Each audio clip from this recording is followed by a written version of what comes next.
واقعہ نمبر 33۔ حضور نبی کریم صلی اللہ علیہ وآلہ وسلم کی حفاظت پر ثابت قدم رہنا۔ بسم اللہ الرحمن الرحیم۔ السلام علیکم۔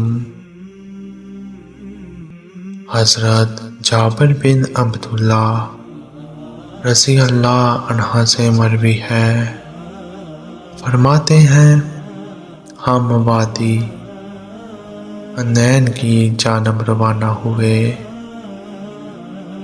اور دشمن جو پہلے سے ہی وادی کی گھاٹیوں میں گاڑ لگائے بیٹھا تھا، اس نے ہم پر حملہ کر دیا اور ہم شکستیں کھا کر یوں بکھرے کہ واپس پلٹتے نہیں تھے۔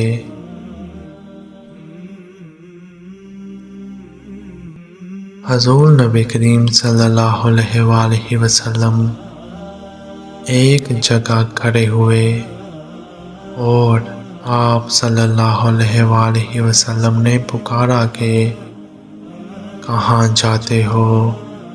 میری جانب آؤ، میں اللہ کا رسول ہوں، میں محمد صلی اللہ علیہ وآلہ وسلم بن عبداللہ ہوں۔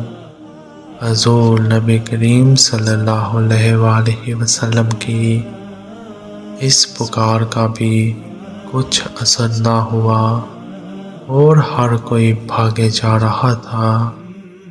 اس موقع پر مہاجرین اور انصار کے کچھ لوگ اور آپ صلی اللہ علیہ وآلہ وسلم کے خاندان کے افراد کے علاوہ حضرت سیدنا ابو بکر صدیق اور حضرت سیدنا عمر فاروق رضی اللہ عنہ ثابت قدم رہے۔ حضور نبی کریم صلی اللہ علیہ وآلہ وسلم کے خاندان کے افراد میں سے حضرت سیدنا علی المرتضیٰ، حضرت سیدنا عباس، حضرت سیدنا فیصل بن عباس، حضرت اسامہ بن زید، حضرت ربیعہ بن حارث اور حضرت ابو سفیان بن حارث رضی اللہ عنہ شامل تھے۔